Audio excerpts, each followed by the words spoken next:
vida. Perfeito. Chefe, queria que você se apresentasse. Quem não me conhece, eu sou Ciro Memória. Trabalho com terapia cognitivo-comportamental há uns 15 anos. Ah, atendo individual e casal na clínica. E é isso. Grande Raul, queria que você se apresentasse e já, se possível, iniciasse o tema. Boa Ok, noite, Ciro. chefe. Boa noite. Boa noite a todo mundo. Eu sou Raul Nepomuceno, psiquiatra, né, também terapeuta cognitivo-comportamental, né, professor de medicina lá da Unicristo, preceptor da residência de psiquiatria do Hospital Messejana e também da residência de saúde da família, né? Tenho um consultório particular também, onde eu atendo, e enfim, estou aqui também, né, com muita satisfação nesse nosso encontro, Ciro, mensal, né? Para mim realmente é um prazer, não é nem um incômodo, não. Ainda mais falando de saúde mental, né? Então, eu até vou começar aqui, lembrando ao pessoal que esse é o nosso segundo encontro que a gente fala de depressão, né? Na live passada nós falamos sobre o que seria essa depressão, falamos de algumas diferenças de depressão, tristeza, por exemplo, falamos de critérios diagnósticos, falamos também de etiologia, falamos também de uma análise, né, funcional, do ponto de vista cognitivo. Então, a gente realmente falou muita coisa. Claro que sempre tem muita coisa, né, Ciro? Mas, de Claro. fato, o tempo é curto. E hoje a gente se propôs a falar de tratamento não farmacológico e farmacológico. E eu queria colocar o seguinte, começando, Ciro, que primeiro que a depressão, né, é uma doença, né, que tem recorrente, né, tem esse perfil, né, de recorrência, acho que é importante, mas que tem tratamento. Eu coloquei isso na última live e é muito importante. Né? O tratamento, por exemplo, da depressão evoluiu muito. Isso é uma coisa que eu queria colocar também. Hoje a gente tem muitas ferramentas farmacológicas e não farmacológicas. Né? Para você ter uma ideia, na década de 70, a ideia do tratamento para a depressão era você diminuir os sintomas. Né? O objetivo na época dos médicos, né, dos profissionais da saúde mental, era reduzir os sintomas pelo menos 50%. Né? E já daria como satisfeito. Posteriormente, por exemplo, ali na década de 90, 2000, já passou a ser diferente. O objetivo era remitir os sintomas. Então, não era suficiente só você diminuir os sintomas, você tinha que remitir esses sintomas, né? Praticamente zerar esses sintomas. Esse era o grande objetivo. Hoje, né, qual é o nosso objetivo? Nosso objetivo é remitir os sintomas, né? E dar qualidade de vida, funcionalidade. Né? Então, recuperar a funcionalidade. Esse é o grande objetivo. E muita coisa, né, nós temos, de novo, em busca disso. Né? E aí, falando em tratamento, que aí já a gente vai entrar no subtratamento, a gente pergunta, quando começar a tratar? Né? Quando indicar? A gente lembra na outra live do diagnóstico de depressão, aqueles critérios diagnósticos. Então, se você diagnosticou depressão, né, então você já teria uma indicação de tratamento. Evidentemente que dependendo do grau de depressão, se for leve, a indicação maior de psicoterapia. Mas se for moderada grave, você já vai associar a psicoterapia ao tratamento farmacológico e outros tratamentos que possam vir, ou coadjuvante, ou potencializando o tratamento. Né? Então, isso é uma coisa muito importante. E quais são os tipos, né, de tratamento? A gente falou, portanto, a questão do não farmacológico, que aí entra realmente a psicoterapia, que você vai falar daqui a pouquinho. Nós temos o farmacológico, que eu vou falar também, assim, logicamente, tentar resumir, né? Mas outros aspectos são importantes, né, Ciro? A dieta, né? Uma dieta realmente que hoje está muito assim em destaque, né? Os nutricionistas buscando dietas que possam melhorar a depressão, a ansiedade. A gente sabe que isso é importante, mas não substitui quando a pessoa realmente está depressiva, mas ajuda, né? Então, aquelas dietas do Mediterrâneo, né? Onde você tem aí rica em frango, peixe, carboidratos complexos, suplemento de ômega 3, né? Por exemplo, creatina, enfim, triptofano, 5-HTP, enfim, são suplementos, são alimentos que realmente que podem ajudar, mas não substitui, né, o tratamento, né, de psicoterapia ou, no caso, farmacológico, se vier ser indicado. Há exercício físico, né, muito importante para você fazer Ótimo. atividade física, pelo menos 3 vezes por semana. Eu recomendo pelo menos isso. E, logicamente, nós também temos outros recursos além da questão da farmacologia, da psicoterapia, como alguns outros que eu vou falar lá na frente, modelos de tratamento, como a estimulação magnética transcraniana e a eletroconvulsoterapia, né?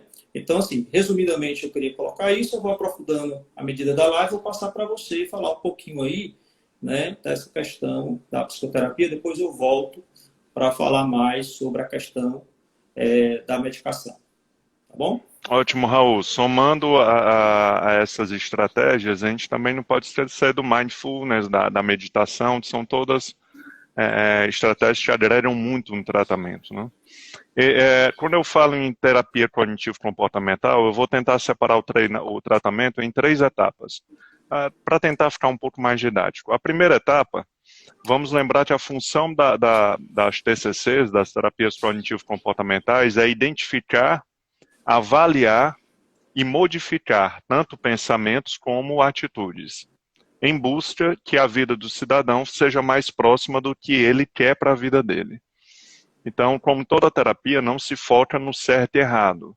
Sim, pensa o que é funcional e disfuncional, ou seja, aquilo que ajuda ele a ter a vida que ele quer ou aquilo que atrapalha ele ter aquela vida, né? É uma visão mais pragmática e eu acho mais acertada de tomada de decisões, né? Então, a primeira fase da terapia é formalizar a formatação do vínculo, explicar como funciona a terapia, é bom que isso seja muito claro. Se o paciente está em meio a uma crise depressiva, você tem que ter a consciência de que ele não está no seu melhor momento para entender explicações mais complexas, então a prioridade vai ser cessar aquela crise para depois se aprofundar mais no caso e pensar no que predispôs ele à crise, né? No caso, quais são os aspectos na personalidade dele que o predispõem a ter crises depressivas. Mas a prioridade de uma crise é cessar a crise e depois ir atrás da fábrica dos problemas, né? Então, nesse primeiro momento da TCC, se foca muito em conhecer as percepções do sujeito, ou seja, estudar como as cognições, os pensamentos dele funcionam, e recebe o nome de conceituação cognitiva, ou seja, é fazer um mapa do caso, um desenho do caso. E não adianta o terapeuta fazer isso sem o paciente também estar participando e compreendendo. A TCC é uma terapia colaborativa, então tudo que é estudado, avaliado e as estratégias devem ser em comum acordo e explicando para o paciente o que está acontecendo. Exatamente para ele ter o conhecimento necessário para ter uma independência da terapia um dia, né? Então, hoje nós temos inventários formais e informais, ou seja, o terapeuta cognitivo comportamental ele pode desenvolver formulários para ir atrás dessas informações ou pode usar já formulários formalizados, como o inventário de Beck, inventário de atitudes disfuncionais ou desadaptativas, a escala de desesperança de Beck, ou a gente vai falar um pouco mais na frente sobre ideação e suicídio, né? É bem interessante. Mas o mais importante é que a percepção do indivíduo sobre as situações é que direciona a reação dele, e não a situação em si. Então, respeitando a teoria da subjetividade, nós não reagimos ao fato em si, mas ao que pensamos sobre o fato na hora, né? Então, essa percepção do sujeito, ela é tão ou mais importante do que o fato em si. Então, para descobrir essas percepções que ele tem sobre ele, sobre as coisas, sobre as pessoas e sobre o futuro, se pode usar a própria entrevista terapêutica ou se pode usar no tratamento formulários prévios ou, como tarefa de casa, formulários para captar essas informações, né? Então, o cérebro humano ele forma padrões cognitivos. Então, você vê que alguns padrões de crenças, regras e pensamentos mais superficiais, eles se repetem muito na vida daquele sujeito. E é importante a gente definir quais são esses padrões e que o sujeito tome consciência dele. E claro que a percepção não é o único fator de um caso de depressão. Existem também fatores estressantes externos, ou seja, acontecimentos fora do sujeito que realmente têm um caráter estressor e que pode favorecer a depressão, né? Então, não é só trazer para esse lado psicológico de que o sujeito está gerenciando mal a reação dele. Existem alguns casos que os estressores externos, uma perda, uma separação, não sei, uma doença na família, a própria quarentena, ou seja, existe algum estressor que facilitou isso.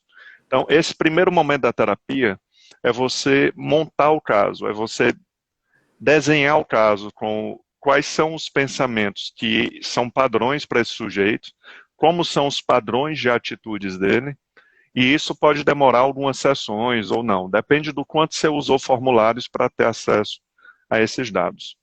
Então, Raul, como eu estava falando, são 3 etapas que eu dividi a terapia. Essa primeira é mais simples, e eu vou passar a palavra para você e depois eu continuo a sequência. Pronto, ok. Eu vou falar mais um pouquinho da parte de tratamento e depois eu tenho até algo para falar sobre essa questão da terapia para você dar a sua opinião, né? Fazer um bate-bola nesse sentido também. Bom, então assim, eu falei da questão de quando eu solicito, quando eu preciso tratar, né? E aí eu expliquei isso, e qual o melhor tratamento, né? Então, o melhor tratamento, ele vai ser personalizado, ou seja, a gente tem que ver cada caso, uma abordagem multidisciplinar sempre é melhor, centrada na pessoa, né, não na doença. Então, se você tem a oportunidade de ter o psiquiatra, o psicólogo, ou até outros profissionais envolvidos, dependendo do caso, vai ser importante, né? E, logicamente, vai envolver alguns aspectos, né? Por exemplo, a gravidade do sintoma é um aspecto importante, se é leve, moderado, grave, né? Um outro aspecto também que a gente tem que levar em consideração é a questão, aspectos pessoais e familiares. Por exemplo, comorbidades clínicas. O paciente é diabético, é hipertenso, né, cardiopata, por exemplo. História psiquiátrica, né, dele mesmo. Então, ele está com depressão, mas ele também tem um TDAH, ele tem também vamos dizer, é uma depressão bipolar, ou ele tem, né, algum quadro de transtorno de personalidade, ou então tem história na família, doenças psiquiátricas, aspectos psicossociais, então ele tem fatores estressores importantes, né, ou um suporte social precário, então isso tudo vai, né, nos influenciar no nosso esquema, no nosso projeto terapêutico. E a questão também, né, da preferência do paciente, né? A gente faz um atendimento compartilhado. É claro que a gente é o técnico, mas a decisão é conjunta também. O paciente merece, deve compartilhar, ter essa corresponsabilidade, né? Então, eu queria colocar isso. E aí, dentre da questão da medicação, qual é a medicação que a gente utiliza? Bom, essencialmente o antidepressivo, né? O antidepressivo, a gente pode associar, às vezes, ansiolíticos, né? Que aí seriam os benzodiazepínicos, a gente pode associar, muitas vezes, também antipsicóticos em doses menores, dose baixa, também para potencializar, por exemplo. E quando a gente fala em antidepressivo, eu acho interessante a história, porque antidepressivo a gente começou a surgir na década de 50, com a imipramina, que são os primeiros tricíclicos, né? Que são ainda antidepressivos muito utilizados, mas para casos muito graves, porque eles causam muito efeitos colaterais, né? Mas a gente utiliza muito a imipramina, né? Clomipramina, nortriptilina, amitriptilina, que é bem conhecido, bastante usado, né? Até por outros colegas neurologistas, para outros fins, tipo enxaqueca, mas são medicamentos que em doses maiores, que é o caso, por exemplo, para tratar uma depressão, precisa ser doses maiores, acaba tendo efeitos colaterais mais importantes. Depois surgiu, na década de 90, a fluoxetina, né, a pílula da felicidade, um inibidor da recaptação da serotonina, né, que até hoje também é utilizado. Né? Então, foi uma grande revolução, porque ela diminuiu muitos efeitos colaterais, né, e possibilitou, né, realmente, além do acesso maior, menos interações, né, medicamentosas e efeitos. Depois, mais na frente, nos anos 2000 e 2010, aí surge aí novos inibidores da recaptação de serotonina, né? E também os duais, como a venlafaxina, desvenlafaxina, né? Duloxetina, que são medicamentos muito interessantes também para ansiedade, depressão. No caso da duloxetina, até para quem tem fibromialgia, a dor neuropática. Então, assim, bem interessante isso aí. E agora, nos anos 2020, por aí, 2010, 2020, surge mais antidepressivos com os melatoninérgicos, né, que agem receptores da melatonina, e os multimodais são os mais recentes, como, né, o Brintellix, né, a vortioxetina, né? Então, assim, a gente vê que está sempre em evolução, buscando. O que eu quero dizer com isso? A gente está sempre buscando uma maior efetividade, né? E também uma maior funcionalidade com menos efeitos colaterais. Porque há grandes queixas, né, dos pacientes, né, é o seguinte, ó, eu quero ficar bem, né? Eu quero recuperar minha funcionalidade, tá? E não quero engordar, claro, eu não quero perder a minha libido, minha sexualidade eu quero que permaneça bem, né? E outros efeitos colaterais que eu não quero ficar anestesiado, né? Então, outros efeitos colaterais que podem acontecer. Então, hoje é uma exigência não só nossa, mas também do paciente. E uma coisa importante, sabe, Ciro, é que eu disse que a depressão tem realmente tratamento e tem, mas claro que, é como você falou na outra live, a gente sabe que precisa se dedicar, fazer o tratamento completo, né? Não é assim também um mês de tratamento, né? O tratamento antidepressivo, ele demora meses. Não existe assim uma receita de bolo, porque existem vários fatores que envolvem, mas de uma maneira geral, né, a gente pode dizer o seguinte: um episódio depressivo, o tratamento medicamentoso, ele vai durar pelo menos um ano. Mas é claro, se você teve um episódio depressivo muito grave, né, extremamente grave, esse tratamento pode durar muito mais tempo. Se você tem história de suicídio na família, né, então a gente pode rever esse tempo. Se você tem 2 episódios depressivos, a tendência é ficar no mínimo 2 anos. Repetindo, mas se um episódio depressivo desse teve ideação suicida, sintomas psicóticos, foi extremamente grave, pode ficar por tempo determinado. Se você teve 3 ou mais episódios depressivos, também por tempo determinado. Tem pessoas que vão ficar a vida toda. Então, essa cobrança de quanto tempo vou usar o antidepressivo é algo assim que é trazido no consultório pelo paciente, mas a gente tem que ter muita cautela, né? Muita cautela porque uma recaída, infelizmente, por ser uma doença recorrente, ela é muito provável. Se você ter uma ideia, Ciro, um paciente, né, um tratamento, o paciente chega depressivo, começa o tratamento para 30%, né, assim, tem vários estudos, né, mas assim, de maneira geral, 30% vai ter uma resposta completa no primeiro antidepressivo. 50% ou um pouco mais vai ter uma resposta, às vezes um pouco mais, até 70%, 50% a 70%, vai ter uma resposta total ou parcial. Tá? E 30% não vai ter resposta nenhuma. Né? E, então, assim, você vê que existe tratamento, mas também não é milagroso. Então, precisa de tempo, dosagem adequada. Né? E a gente explicar isso na consulta. Né? Então, assim, a taxa de recorrência é muito grande. E o que é que acontece? Veja bem, o paciente que não é tratado adequadamente, que ainda possui sintomas residuais depressivos, é um paciente de maior risco de recaída. É um paciente que, além de ter esse maior risco de recaída, né, mais do que a média normal, é um paciente que vai ter muito mais complicação e pode cronificar. Cronificando a depressão, o tratamento é muito mais difícil e vai ter complicações cognitivas muito maiores. Por exemplo, a comprometimento do hipocampo, né? Quer dizer, a diminuição do volume do hipocampo, onde está ali, né, relacionado à memória, à emoção, né? Então, prejuízo cognitivo. Então, assim, é muito importante ter consciência disso. Tem estudos mostrando que sintomas residuais, portanto, depressão não tratada adequadamente, além de aumentar a taxa de recaída, aumenta a taxa de suicídio, aumenta as chances de diabetes, aumenta as chances também de doenças cardiovasculares, ideação suicida. Olha como é importante. Eu quero dizer o seguinte, eu quero dizer uma coisa para vocês. Por exemplo, eu vou falar em câncer. Existe estar um pouquinho com câncer? Não, eu tenho só um pouquinho de câncer. Existe isso? Ou você tem câncer ou você não tem câncer. Não é assim? Então, a depressão é a mesma coisa. Não existe essa coisa. Eu tenho um pouquinho de depressão, tá bom. Não. Ou você tem depressão ou você não tem. Esse é o objetivo. Não tem. Claro, se você tem uma depressão refratária, resistente, aí é outra história. Mas essa coisa de tratar de forma inadequada, né?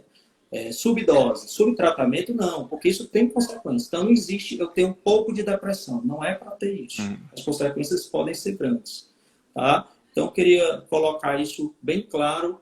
E aí, Ciro, eu vou colocar para você, essa questão que você falou da terapia cognitiva e tal, começou falando aí da etapa inicial. Não sei se vai dar para você contextualizar, mas eu queria o seguinte, aquele paciente grave, depressão grave, que aí é mais difícil, né, até iniciar a terapia, até para ele acompanhar, até para realmente trabalhar essa parte cognitiva. Acho que às vezes fica dúvidas de alguns pacientes, né, então aquele paciente muito grave, né, que está em casa, que não tem realmente força para nada, que não está nem se alimentando, né, que tem uma perda de energia muito grande e tudo. Eu queria que você, como é que você aborda esse paciente, né?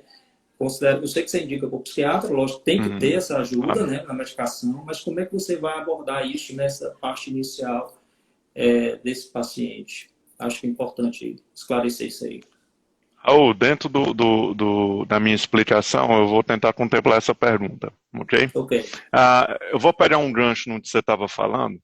As pessoas têm uma ilusão de que o cérebro é uma máquina de aço e extremamente resistente e ninguém para se preocupar muito com o desgaste dele, né? Então, quem estuda a cabeça sabe que existem centenas de sistemas e que eles não são infalíveis, eles também podem, em algum momento, desajustar, desconfigurar e passar a não funcionar mais da forma ideal, né? Então, o fato das pessoas negligenciarem isso faz com que seja mais difícil elas admitirem essa descompensação, vamos dizer, química e o efeito disso na sua vida, né? Então, cabe às terapias, principalmente a TCC, explicar coisas para o paciente.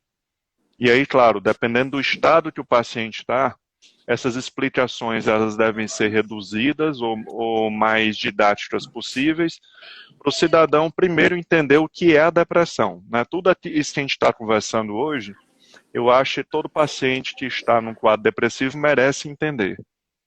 Mesmo que esse entendimento não gere uma melhora absurda, mas vai dar sentido para ele no restante do tratamento.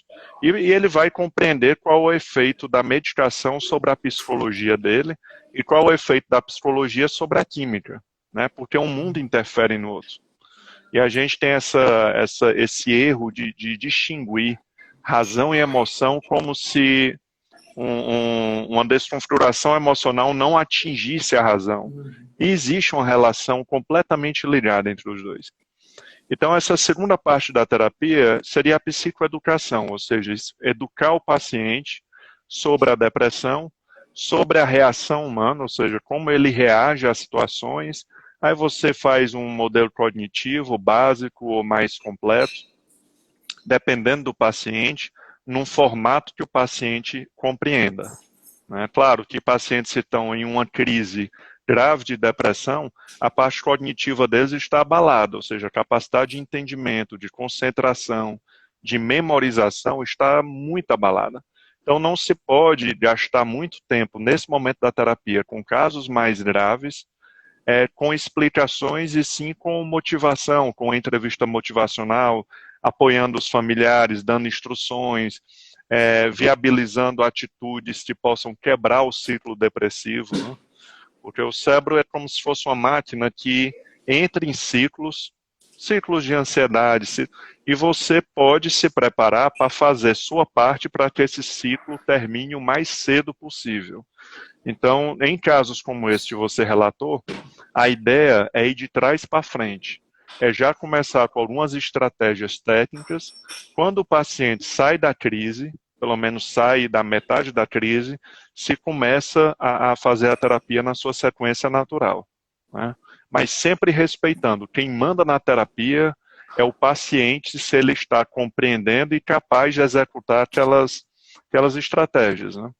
Então, quando a gente fala em reação humana, a TCC enxerga que a situação vai ser processada pelo cérebro e o resultado desse processamento de muitos sistemas, esse fruto que nasce desse processamento é a tua primeira percepção, ou seja, é o pensamento imediato, que a ciência chama de pensamento automático.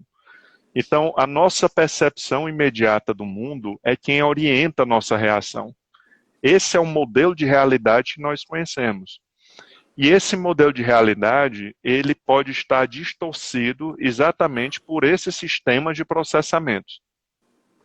Então, nós temos sistema de memória, ou seja, o cérebro, ele através de um processo de padronicidade, ele busca padrões, ele tem fome de padrões, ele procura padrões na situação que faça ele confirmar alguma memória ou alguma coisa que ele já acredita. Então, a forma de enxergar o mundo, ela não é de jeito algum livre. Ou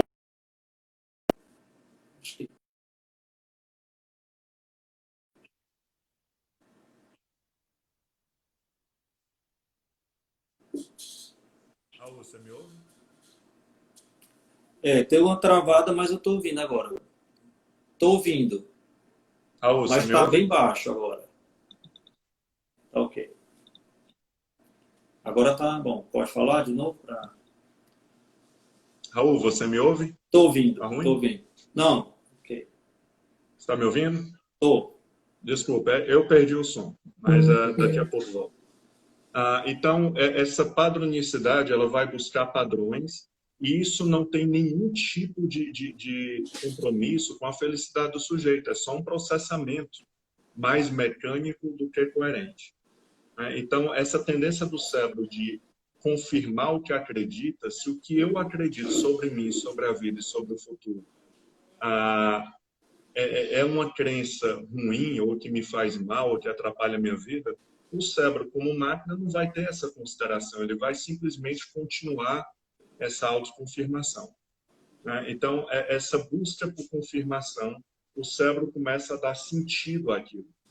Ou seja, um processo de acionalização começa a justificar esse meu primeiro impacto, ou seja, esse meu primeiro pensamento que eu tenho, sendo bom ou não para mim, surge uma lógica, embasando isso, uma justificativa.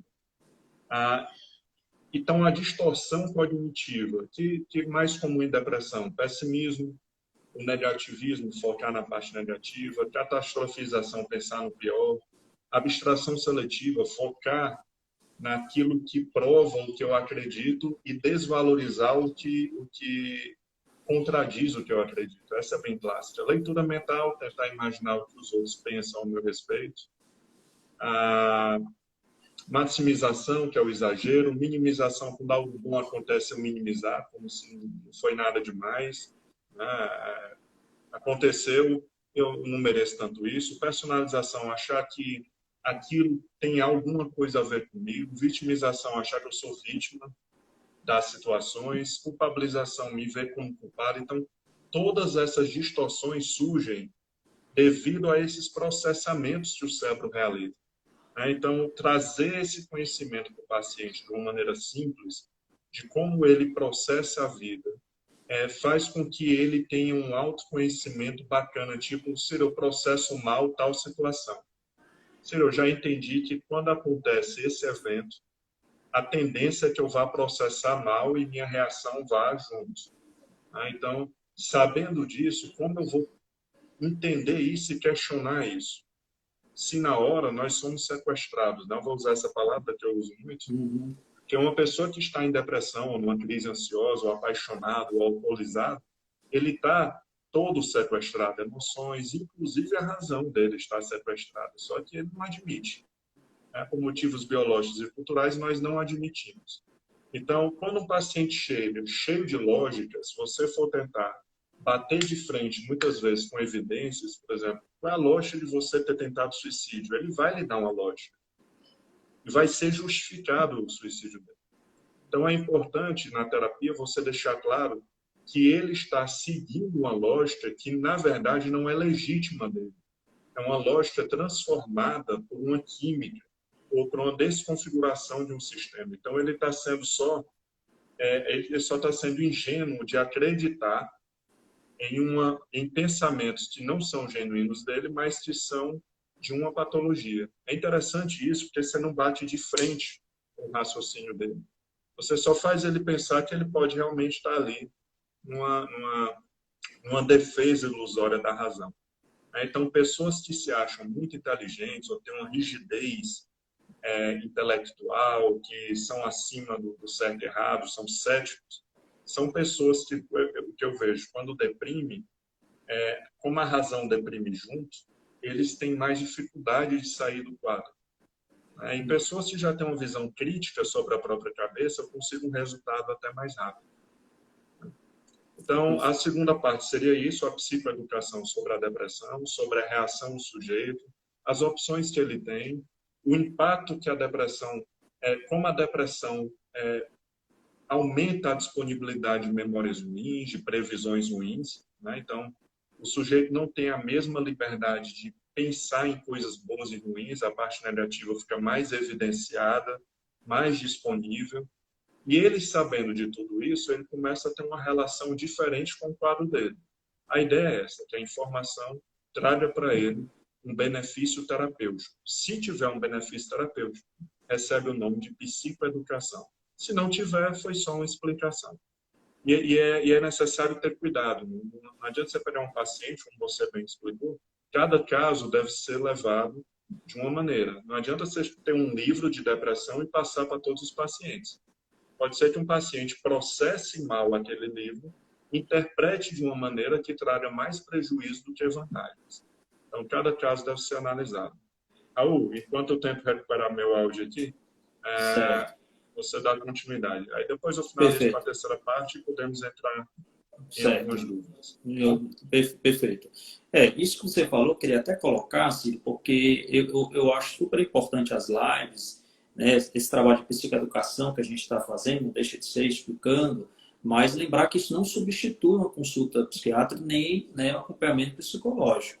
E aí entra também esses cuidados, né, na rede social, do que você está lendo, tentar filtrar, tentar pegar boas informações, isso é muito importante, né? Para você também não acabar não se prejudicando com essas informações, ser um profissional, né, lhe orientando. Acho que isso aí é uma coisa importante. Tá? Eu queria falar ainda dos sintomas residuais depressivos, que são aqueles sintomas que persistem, né? Que o paciente acha que está bom, quer dizer, eu estou melhor, mas eu não estou tão bem ainda, né? Vamos dizer assim, que são sintomas em geral, são sintomas de insônia, são sintomas de fadiga, que é muito comum, tá?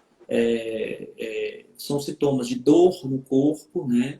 E também a parte de motivação e concentração. Então, assim, são os mais comuns sintomas residuais que podem persistir.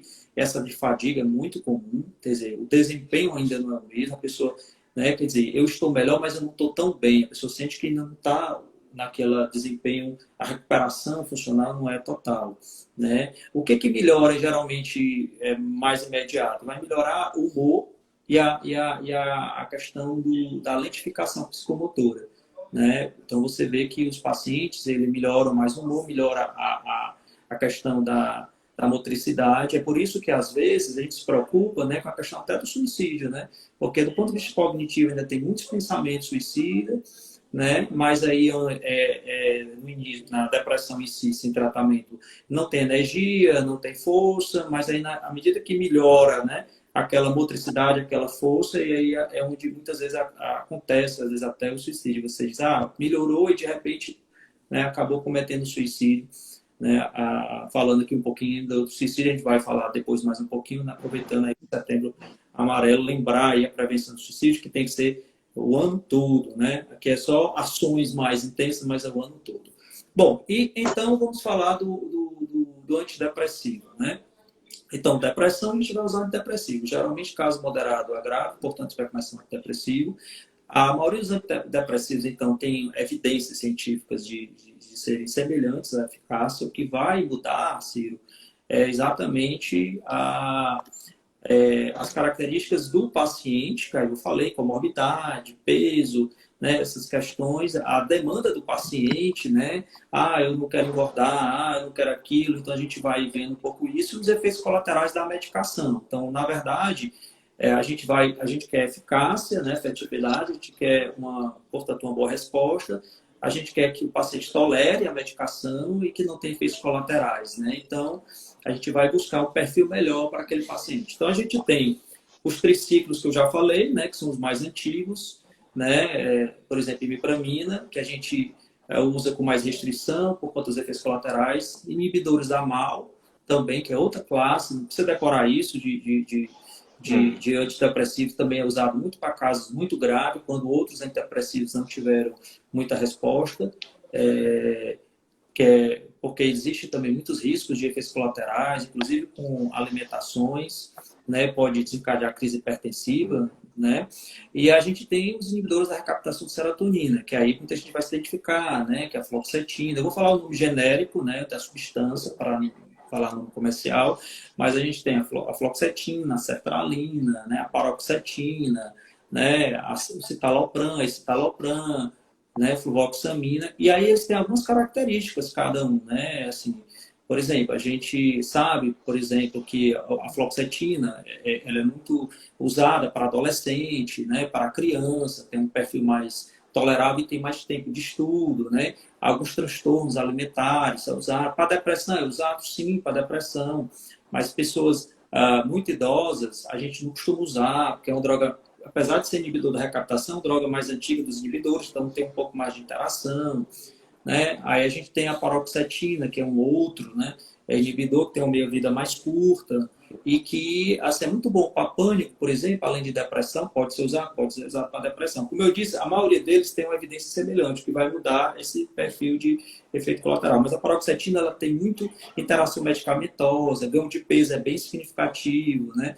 Aí você tem a sertralina, né? Que também é um outro inibidor, também uma boa medicação, né? Mas aí tem algumas questões dos efeitos colaterais, é muito comum, por exemplo, além das sintomas gastrointestinais, de dor no estômago, dispepsia, que é comum aos inibidores, a sertralina tem a questão de diarreia, que eventualmente acomete alguns pacientes, e isso traz aí uma desistência, né, do tratamento. Que é muito importante, inclusive, isso, a gente explicar esses efeitos colaterais, dizer que isso vai passar, que geralmente é mais nas primeiras semanas, principalmente a primeira semana, a segunda, é o período de adaptação da medicação, né? E aí, depois disso, tende a estabilizar e começa a ter o efeito bom do antidepressivo.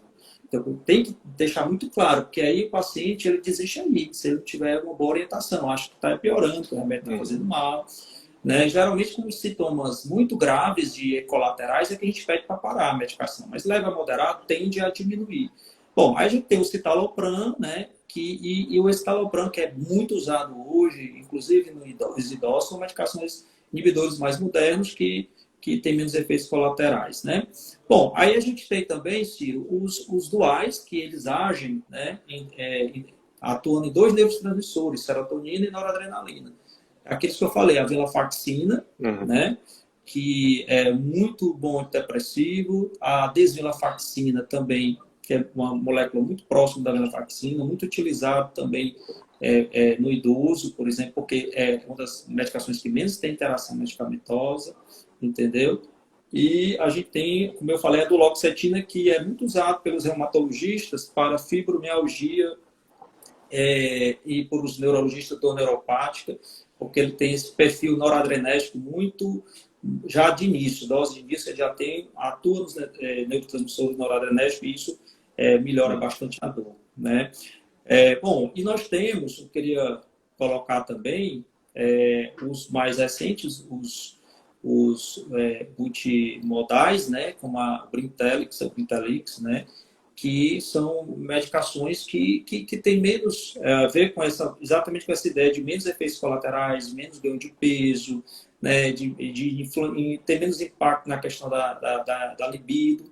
Então, medicação muito usada, né, inclusive para o idoso também, com interação medicamentosa muito pouca. Raul, Bem duas pessoas pediu para você repetir o nome dessa última droga. da última medicação, O a mais recente. O Brintellix, que é vortioxetina. Ótimo, obrigado, chefe. Não, nada, tá certo? Mas lembrando, né, repetindo, todos os antidepressivos têm evidências científicas e semelhantes, tá certo? E aí, uma coisa interessante também, como eu falei para você, numa depressão, alguns estudos mostrando o seguinte, que 30% vai ter uma remissão completa, né? Alguns estudos, né? Completa com um antidepressivo. E para ter, durante um ano, essa remissão completa, mostrando que precisa, às vezes, até chegar a 4 antidepressivos. Então, assim, não é incomum, então a gente está trocando. Eu acho que é uma coisa importante. Às vezes o paciente, né, é chato, mas tem em mente que se um antidepressivo não deu certo para você, por conta do seu metabolismo, por conta do perfil de comorbidades, por conta do próprio antidepressivo. Então, assim, existem várias opções hoje. Então, não é para desistir. Existe teste hoje de farmacogenética que tenta, né, não é uma coisa assim que, vamos dizer, 100%, como diz, mas assim, nos dá um norte, né? De qual medicamento a gente vai, para aquele paciente, vai ter uma melhor resposta, melhor tolerância, né? E, no caso, menos efeitos colaterais, né? E a gente hoje tem aquele paciente que é muito sensível à medicação, a gente pode usar a mão dessa ferramenta para tentar encontrar esse medicamento. Bom, eu queria colocar também, Ciro, rapidamente, porque tem um tempo, o seguinte, muitas vezes, em caso de depressões resistentes ou refratárias, a gente precisa associar medicações, né? Então, muitas vezes a gente acaba associando 2 antidepressivos, né? Que, inclusive, eu esqueci de falar outros por causa do tempo, né? Que a gente tem outros de outras classes, como a mirtazapina, a trazodona. Existe realmente um leque muito grande de antidepressivos, tá certo? Bom, mas voltando, a gente muitas vezes precisa associar, né, antidepressivos. Isso é muito comum, seja para potencializar o tratamento, seja, às vezes, para minimizar o efeito colateral do outro. Por exemplo, às vezes você tem uma perda de libido de um antidepressivo, você associa um outro para minimizar essa perda, né? Ou então para potencializar, né? Quer dizer, o tratamento não está legal ainda, mas a gente junta 2, eles são sinérgicos e melhora o efeito. E às vezes é necessário, né, você também potencializar esse tratamento com antipsicótico. Então não se estranhe se de repente, né, o seu médico, o seu psiquiatra, né, associar um antipsicótico em dose baixa. Isso pode acontecer, né? Inclusive temos aí um antipsicótico novo, Rexult, né, em que ele tem já em bula, né, essa indicação para depressão, né, depressão resistente, refratária, você pode associar esse antipsicótico, porque a maioria dos antipsicóticos para depressão bipolar é meio off-label, né? Os antipsicóticos são usados para esquizofrenia inicialmente, tá? É muito bom essa oportunidade para estar falando, porque muitos pacientes vão ler a bula e dizem, eu tenho esquizofrenia, eu tenho um transtorno bipolar. Não. Não é isso, entendeu? É porque em dose baixa ele tem essa propriedade de potencializar o tratamento, ou seja, melhorar o tratamento. Então, e a depressão resistente, né, refratária? É só colocar aqui, né, aqueles pacientes, né, que não têm resposta com antidepressivo, né? Pacientes que têm ideação suicida, pacientes que têm sintomas psicóticos. 70% dos pacientes que têm depressão têm ansiedade junto, ansiedade forte. Isso também é um sinal de uma resistência, né, no tratamento, ou não responde aos antidepressivos. Uma coisa interessante, uma dica interessante, é o seguinte, os estudos mais novos dizem o seguinte, nas primeiras 2 e 3 semanas, se você tiver já uma resposta boa do antidepressivo, isso quer dizer o quê? Que em 2 meses, a tendência é você ter uma boa resposta no tratamento. Então, já o início do tratamento já vai dizer que aquele paciente vai ter uma boa resposta ou não. O prognóstico dele. O prognóstico bom, exatamente. Porque antes a gente esperava 4 semanas, 6 semanas para poder dar essa informação. Hoje a gente pode, com 2, 3 semanas, já prever um pouco essa questão. Tá? Então, assim, e a gente às vezes associa estabilizadores de humores também, lítio, né, por exemplo, para potencializar o tratamento, né, farmacológico, tá? Vou passar a bola para você agora, para você falar a terceira parte aí. Raul, nós temos por volta de 10 minutos, então eu vou encerrar minha parte e vou lhe deixar concluir. Se você achar que é necessário uma terceira parte, uma nova live para ficar mais completa a explicação, é só a gente combinar que para mim está tudo ok. A terceira fase da terapia, vamos chamar de fase das estratégias, tanto cognitivas como comportamentais, como de manejo emocional. Mais uma vez, não existe uma fórmula de bolo, uma receita de bolo para cada caso. Se o caso é mais grave, você investe em técnicas que exijam menos energia. Porque um paciente sem energia é difícil para ele entender a mudança. Porque a mudança, ela enfrenta uma resistência. Ou seja, o cérebro humano é uma máquina que resiste à mudança de padrões. Isso é importantíssimo para que a gente se mantenha nas nossas rotinas, casamentos, trabalho, para que a gente desenvolva uma personalidade. Não existiria personalidade sem resistência, né?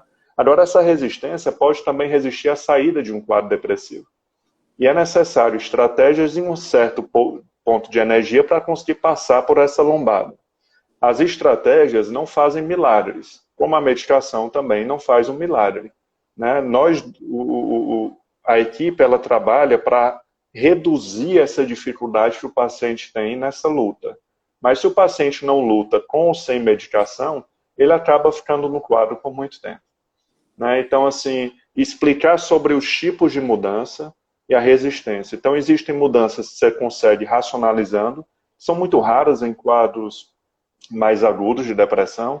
Existem mudanças mobilizadas por pressão, medo ou motivação, que você pode fazer uso disso em quadros mais complicados, motivar o paciente a ter uma melhora, né? Ou mudanças mais comprometidas, ou seja, que o sujeito entenda que naquela situação o automático dele, ou seja, o interno dele, não costuma ajudar e ele vai se sobressair a isso, ele vai ultrapassar isso. E existe que o paciente esteja melhor, numa fase melhor, para ter energia para isso. E claro que na hora H, muitas terapias cognitivas pedem para você racionalizar o problema, analisar o problema. Muitos casos com emoções mais importantes, na hora H o sujeito está 100% sequestrado, ele não tem lucidez para fazer uma análise justa. Então, a parte cognitiva, muitas vezes eu faço, e o resultado dessas análises cognitivas viram matéria-prima de imposições na hora H, ou seja, o sujeito vai fazer uma análise, mas uma análise já pré-determinada para aquele tipo de situação, né? Então, nessa situação eu processo mal, nessa situação eu costumo distorcer, por mais que eu não acredite agora, eu costumo distorcer porque eu tenho uma memória X, uma crença Y, ou porque meu humor está alterado, e o humor é de todos os fatores o que altera de forma mais grotesca a percepção do cidadão, né, do sujeito. Fazer uma autoinstrução, ou seja, dar uma ordem clara e dura do que vai fazer naquela situação, sem exceção. Ter cuidado com as justificativas, elas trabalham sempre para o sistema, né, para a manutenção do sistema, não necessariamente para mudanças. Questionar as cognições automáticas. Claro que na hora o questionamento ele é mais difícil, mas você pode se preparar, deixar preparado o questionamento, né? Por isso é análise, é um autoconhecimento, né? Estimular pensamentos que ajudem mais o sujeito, mesmo que a princípio aqueles pensamentos entrem torto, mas se fizer sentido para ele, já é uma ajuda a mais, né? Esse sujeito ele tem que se estimular externamente, internamente, para sair daquele quadro, né? Analisar vantagens e desvantagens, fazer um treino de resolução de problemas, ensinar ele a fazer um planejamento de resolver problemas, se for o caso de treino de comunicação, treino de assertividade, falar o que pensa com jeito, dependendo do caso, treino de expansividade, agir de forma mais expansiva, sem ficar se vigiando tanto, que diminui muito o grau de estresse, depressão e por consequência, a depressão. A supressão ou distração, em alguns casos, é necessário. Se é um pensamento que você racionalmente já sabe que ele é inútil e distorcido, mas ele continua ruminante, obsessivo, invadindo, vale a pena você usar a supressão, que é o desprezo daquele pensamento, com distração, ou fazer o mindfulness, ou a aceitação do pensamento. E aí, dependendo da pessoa, uma estratégia funciona melhor que a outra. E assim vai. Então, a terapia ela vai nesse processo de identificar as percepções, fazer uma boa psicoeducação, fazer as técnicas cognitivas. Nem todas vão conseguir ter um grande resultado. E aí parte para estratégias mais mecânicas, para lidar com os eventos, com os acontecimentos, para ver se quebra esse ciclo da depressão. Lembrando que se eu tenho, na minha história, vários padrões de depressão, eu vou passar uma boa parte da minha vida, ela toda vigilante. Quer dizer, como um alcoólatra, eu não devo ficar brincando de aceitar a depressão. Eu estou com uma depressãozinha, como você falou. Quem tem uma depressãozinha, mas não tem histórico com depressão, pode até esperar ali um pouquinho, fazer uma terapia, mas quem já tem um histórico de recorrência, já deve imediatamente voltar para a terapia e para o psiquiatra. Raul, eu vou ficando por aqui, meu irmão, o assunto é longo. Queria, antes de mais nada, agradecer a sua presença, você vai ter aí uns 5 minutos. Eu sei que é pouco, nossa hora voou, sempre voa. Agradecer a presença de todos. Essa live ficará gravada no canal Psicointeligência, no Spotify, no podcast, no YouTube, basta procurar lá. Tem outras, várias lives com o Raul também, sobre ansiedade, sobre depressão. E Raul, mais uma vez, chefe, obrigado pela sua parceria, não só aqui, mas como no trabalho. E queria que você encerrasse o assunto. E se você achar que precisa de mais tempo, a gente revê uma terceira parte. Por mim, por enquanto, eu estou satisfeito. Okay, obrigado, Raul. Obrigado aí, já agradecendo antecipadamente e dizendo que a gente vai manter aí, né, uma vez por mês nesse nosso encontro. Bom, eu queria, Ciro, falar aqui ainda da potencialização do tratamento da ketamina, que é uma medicação, um anestésico que hoje é utilizado com tratamento de depressões mais recorrentes, refratárias existentes, aplicação subcutânea hoje, sem muitas complicações, né? Que aí já mexe com outro neurotransmissor, que é o glutamato, que geralmente as antidepressivos mais comuns vão mexer com noradrenalina, dopamina e serotonina. E aí a gente, como está cada vez mais ampliando, né? E muitos estudos hoje também atuando aí no glutamato. Então tem uma evidência interessante. E também o metilfolato, né? Que isso eu não sei se eu vou ter muito tempo, mas rapidamente, né? O que se viu é o seguinte, que muitas pessoas, muitas pessoas antidepressivas não têm aquela eficácia exatamente porque a pessoa não tem, vamos dizer assim, a matéria-prima para produzir a serotonina. Entendeu? Você usa um antidepressivo, mas não tem tanta eficácia por isso. Algumas pessoas, portanto, no estudo genético mostra que tem um gene que não produz essa enzima, que vai metabolizar, né, o ácido fólico e metilfolato. O ácido fólico é mais conhecido. E o metilfolato é muito importante para exatamente regular a síntese das monaminas. Entendeu? Então, muitas vezes, ou empiricamente, ou a partir do estudo genético, a gente detecta isso e inicia a associação com o metilfolato, tá bom? Que é derivado, o princípio ativo do ácido fólico, aquele que usa na grávida. Então, tive boas experiências com pacientes. E outras formas de tratamento, né, lembrando, a estimulação magnética transcraniana, que utiliza campo magnético, estimulando áreas do cérebro que tem a ver, né, com exatamente a depressão, e o ECT, eletroconvulsoterapia, que hoje, né, com a equipe de enfermagem, anestesista, psiquiatra, usando anestesia, relaxo muscular, praticamente pode-se dizer indolor e com resposta muito grande, padrão ouro para casos de ideação suicida, né, refratário, depressão refratária. Então, assim, são muitas ferramentas que a gente tem aí de tratamento, né? Então, ou seja, para ficar otimista, outros estudos mostram exatamente que, no geral, 70% tem resposta, mesmo que parcial, 30% é que realmente vai ter mais dificuldade aí das respostas, mesmo assim, o leque cada vez maior de tratamento, tá certo? Então, a gente tem que buscar essa ajuda. É isso, eu queria agradecer, né? Tem sempre mais coisas para a gente falar, mas a gente fica preocupado um pouquinho com o tempo. Eu não sei se eu ainda tenho algum minuto, 2, não sei. 2 minutinhos. 2 minutos. 2 né? minutos eu acho que aguenta. Pronto, eu vou, já falei essa parte da medicação, pelo menos uma síntese de tudo isso. eu vou colocar aqui só uma dica em relação à questão da terapia, né? Então, assim, a terapia cognitiva, ela, sem dúvida, vai tentar mudar essas crenças, né? Reestruturar do ponto de vista cognitivo. Mas o que eu queria colocar é três regrinhas ou técnicas bem rápidas que podem ajudar quem está ouvindo. Uma é exatamente aquela questão que você falou, avaliar o pensamento, né? Então, você realmente tentar trabalhar esses pensamentos negativos, né? Que muitas vezes distorcidos, né? Como você colocou, aquelas várias erros cognitivos, distorções. Então, vamos deixar... O pensamento negativo, imagine que é o promotor, né? Aquele que está acusando você, que você é culpado. E você tem que estar direito ao defensor defender você. Então, é uma estratégia que eu coloco. A outra é você agendar atividades prazerosas, mesmo que naquele momento não tenha prazer, mas que já teve no passado. Né? E de forma gradual, evidentemente. Você não vai colocar muita coisa para aquela pessoa que está depressiva, mas você fazer um agendamento de coisas que já teve prazer e tentar ali gradualmente. E a terceira dica é tentar, durante o dia, focar em coisas positivas, mínimas. Um minuto, Raul. Mínimas que possa ser um abraço, quer dizer, o paciente anotar ao longo do dia situações ou coisas positivas para ajudar a liberar a dopamina. Porque na depressão, a tendência é filtrar o negativo. Então, a gente tem que fazer uma oposição a isso. Então, são 3 dicas que eu coloco aqui, né?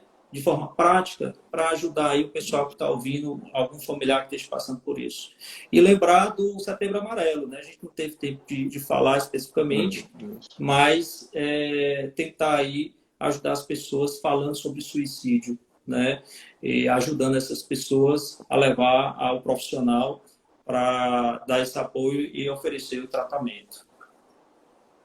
Raul, Okay? meu irmão, foi ótimo como sempre. Nos veremos em um mês, né? Mais ou menos em um mês eu vou divulgar, você também vai divulgar no seu Instagram. Isso. E aí vamos escolher um tema tão pertinente quanto esse. E para quem está passando... Posso só falar uma coisa? Nós estamos com um simpósio da Gratular, que vai acontecer quinta, sexta e sábado. É gratuito. Vários temas interessantes. 6 segundos, Raul, finalizando. Estão todos convidados, viu?